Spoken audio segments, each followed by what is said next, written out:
கிறிஸ்துவுக்கு பிரியமானவர்களே, உங்கள் அத்தனை பேருக்கும் என் அன்பின் வாழ்த்துக்கள். இன்றைக்கி என்ன நம்ம பார்க்கலாம் அப்படின்னு பார்த்தீங்கன்னா, உங்களோடு கூட நான் என்ன ஷேர் பண்ணிக்கணும் அப்படின்னு பார்த்தீங்கன்னா, அதாவது ம், என்ன சொல்கிறது அப்படின்னா, அதாவது படித்த பிள்ளைகளுக்கும் படிக்காத முதியவர்களுக்கும் ஒரு வித்தியாசம். அதை தான் இன்றைக்கி உங்களோடு கூட நான் பகிர்ந்துக்கலான்னு இருக்கிறேன். அதாவது இன்றைக்கி நிறைய குழந்தைகள் எல்லா பெரும்பாலான பேரண்ட்ஸ், அதாவது பெற்றோர்கள் என்ன பண்ணுறாங்க அப்படின்னா, குழந்தைங்கள ஆ, படிக்க வைக்கிறாங்க. தன்னுடைய உழைப்பு முழுவதும் அந்த படிப்புக்காக செலவானாலும் அந்த குழந்தைகள் எப்படியாவது ஒரு டிகிரி முடித்து ஒரு நல்ல பதவிக்கு வரணும் அப்படின்றது அவங்களுடைய எல்லா பெற்றோர்களுடைய விருப்பமாக இருக்குது. அதனால் எல்லாருமே என்ன பண்ணுறாங்க, தங்களுடைய குழந்தைகளை படிக்க வைக்கிறாங்க. ஆனால் அந்த நாட்களில் நான் சின்ன பிள்ளையா இருக்கும்போதெல்லாம் எப்படி குழந்தைகளை படிக்க வைப்பாங்க அப்படின்னு பார்த்தீங்கன்னா, ஒரு அரசாங்க பள்ளிக்கு அனுப்பி விடுவாங்க. ஏன்னா அங்கே தான் ரொம்ப ஃபீஸ் கட்ட தேவையில்லை, சாப்பாட்டு செலவு இருக்காது, இப்படியெல்லாம் நிறைய எய்ம் பண்ணி படிக்க வைப்பாங்க. இல்லை அதுவும் முடியல அப்படின்னா கூட என்ன பண்ணுவாங்க அப்படின்னா, அவங்க தன்னுடைய குழந்தைகளை படிக்க வைக்கிறதுக்கு அவங்களுக்கு வசதி இல்லாதனால வேலைக்கு அனுப்பியிருப்பாங்க. அப்படி தான் நிறைய இப்போ இந்த காலத்தில் இருக்கிற முதியவர்களை நிறைய பேரை போய் நீங்கள் கேட்டு பாருங்கள், அவங்க படிச்சிருக்க மாட்டாங்க. ஆனால் இப்போ இந்த படித்த பிள்ளைகளுக்கும் படிக்காத முதியவர்கள் இருக்காங்க பார்த்தீங்களா, அவங்களுக்கு ஒரு பெரிய வித்தியாசம் இருக்குது. இப்போ ஒரு சின்ன குழந்தைக்கு அந்த பிள்ளை ஒரு 10வது படிக்குதுன்னு வைங்களேன், அதுக்கு ஒரு சின்ன தலைவலி அப்படின்னா அது உடனே அவங்க அம்மாட்ட சொல்லும், அந்த மாதிரி அம்மா எனக்கு ரொம்ப தலைவலிக்குதுன்னு.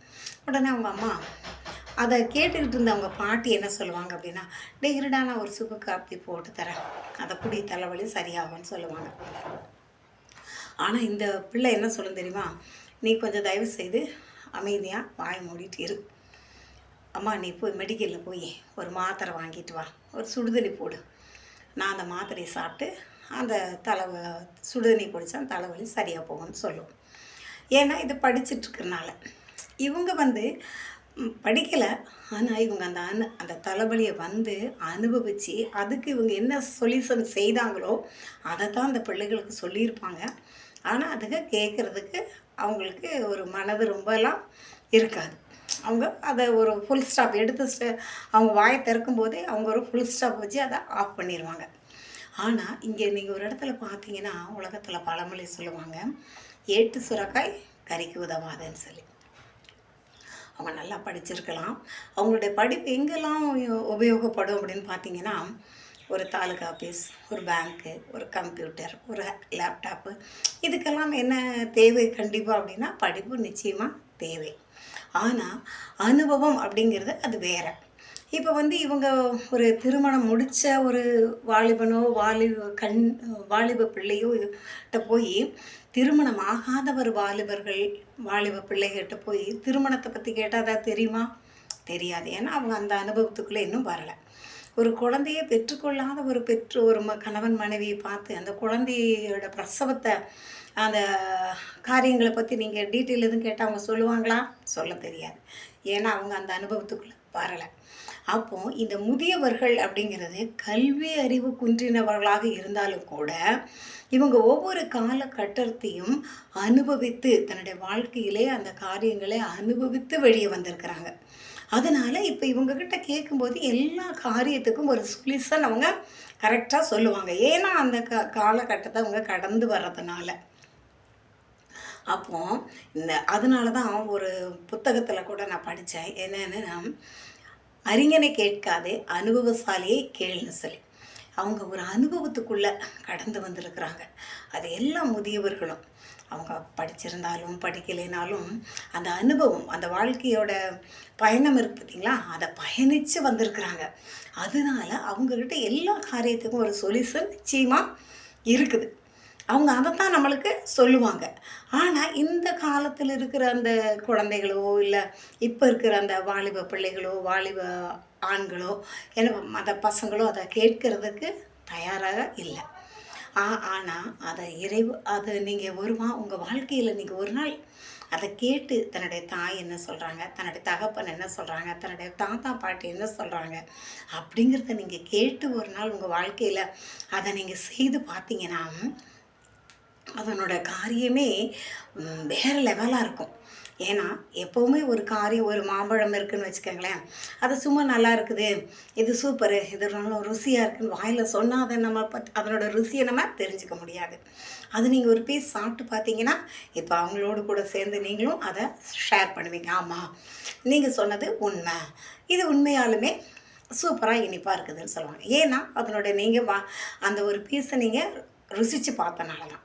அதை போல் கூட இன்னையிலிருந்து நீங்கள் வாலிப பிள்ளைகளாக இருக்கிறீங்க, இல்லை சின்ன பிள்ளைகளாக இருந்தால் கூட நீங்கள் முதியவர்களுடைய பேச்சை ஒரு வார்த்தை கேட்டு பார்த்தீங்கன்னா, அவங்க வாழ்க்கை பயணத்தை ருசித்து ரசித்து வந்தவங்க. அதனால் நீங்கள் ஒரு வார்த்தை அவங்களுக்கு கீழ்ப்படிஞ்சு பார்த்தீங்கன்னா, உங்கள் வாழ்க்கையில் கட்டத்துக்கு ஒரு பெரிய என்ன சொல்கிறது, ஒரு பெரிய ஒரு உன்னதமான ஒரு நிலைக்கு நீங்கள் போகிறதுக்கு இது ஒரு முதல் படியாக இருக்கும். அதை உங்கள் வாழ்க்கையில் தெரிஞ்சுக்கங்க. அதுபோல் வாலிப பிள்ளைகளுக்கும் திருமணமான பிள்ளைகளுக்கும் ஒரு வித்தியாசம் இருக்குது. வாலிப பிள்ளைகளாக இருக்கிற வரைக்கும் பெற்றோர்களுக்கு மட்டும்தான் நீங்கள் அடங்கி நடக்கணும். உங்கள் படிப்புக்கோ உங்களுடைய பதவிக்கோ இங்கே எந்த ஒரு சம்மந்தமும் கிடையாது. அதை இங்கே வந்து இந்த பெற்றோர்கள்ட்ட திணிக்கவே கூடாது. அவங்க என்ன சொல்கிறாங்களோ அதை அப்படியே கீழ்ப்படியணும். அதுதான் உங்களுக்கு இறைவன் கொடுத்துருக்கிற ஒரு ரூல்ஸ், ஒரு கட்டளை. ஆனால் திருமணம் ஆயிடுச்சு அப்படின்னா, இப்போ பெற்றோர்களுக்கு ஒரு கட்டளை கொடுக்குறாரு இறைவன். நீங்கள் அந்த பிள்ளைகளை விட்டுட்டு தனியாக நீங்கள் இந்த பக்கம் வந்துடணும். அதுக்கப்புறம் அவர்கள் கணவனும் மனைவியுமா ஒரு டிசிஷன் எடுத்து அவங்க வாழ்க்கை பயணத்தை வாழ்வாங்க. வாழ்ந்து அவங்க என்ன சொல்கிறாங்க, ஒவ்வொரு காலகட்டத்தையும் அவங்க தன்னுடைய வாழ்க்கையில் அந்த பயணத்தை நடத்திட்டு வருவாங்க. இதில் போய் நம்ம என்ன சொல்லக்கூடாது, இடையில அந்த பெற்றோர்கள் போகக்கூடாது. இப்போ இதை தனித்தனியாக எல்லாம் ஒரே சொல்லுவாங்களே, எல்லாம் போட்டு ஒன்றா குழப்பக்கூடாது. யார் யார் எப்படி எப்படி இருக்கணும் அப்படிங்கிறத உங்களுக்கு இன்றைக்கி நான் தெளிவாக சொல்லி கொடுத்துருக்குறேன். படிச்சிருந்த பிள்ளைகளாக இருந்தாலும் நீங்கள் முதியோருக்கு என்ன பண்ணுங்கள், கீழ்ப்படிங்க. திருமணம் ஆகிற வரைக்கும் உங்கள் சொந்த பெற்றோர்களுக்கு நீங்கள் கீழ்ப்படிங்க.